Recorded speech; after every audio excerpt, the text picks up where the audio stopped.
two different things. There's customer reviews on a product. On each product listing, there's like customer reviews for that specific product, and then there's also seller feedback. So it sounds like you're mixing up the two.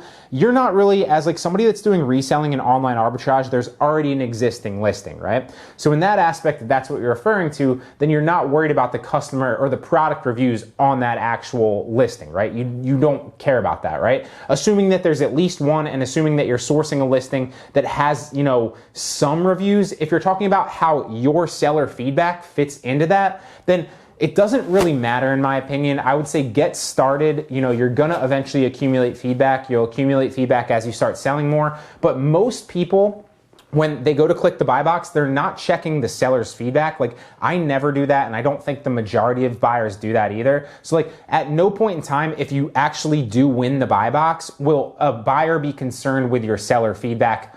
Most of the time, okay? Most of the time. Now, if you're in like the used like news or like the used, and somebody clicks over on used and they're looking at the different feedback ratings and like all the other competing sellers, then yeah, that might be an issue at that point. But most of the time you're going for, you know, you're gonna try to get the buy box if you're buying new or used stuff, especially if it's like a used books, there's still a buy box for the used books. So best answer for that is like, no, it doesn't really matter about your seller feedback. I wouldn't really worry about that initially. I would just say like, start selling things, and eventually, excuse me, you'll accumulate some seller feedback over time. The only time, or the only way that's actually gonna affect you in the beginning, is because you don't have a lot of feedback and because you don't have a lot of positive seller metrics. And this is not necessarily like just a feedback thing. This is just because you haven't sold a lot on your seller account.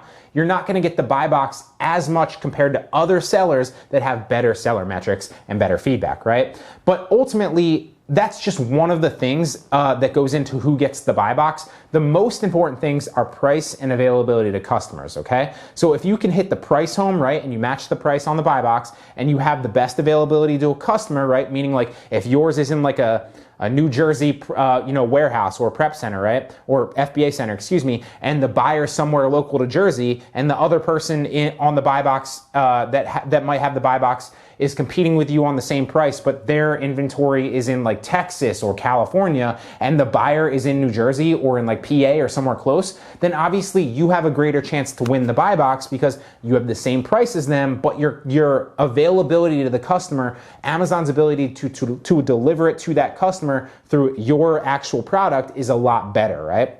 So in that aspect, you would probably win the buy box. Now, one of the other competing factors, like if all else is even and two sellers have the same price and the same availability to the customer, and all else is even, that's when seller feedback comes into play and seller metrics come into play. So it is, I'd be lying to you if I said it wasn't like, it wasn't a variable or a factor, but it's not one that you should focus on initially. It doesn't really matter all that much. People kind of build it up to matter a lot more than it actually does. So in short, don't focus on seller feedback, especially, I would say don't even focus on it ever really, but especially in the beginning, just focus on selling good products, building up your seller metrics, and you'll start winning the buy box more frequently at higher prices, excuse me, as well as accumulating seller feedback and seller metrics so that you can get ungated for other products, okay?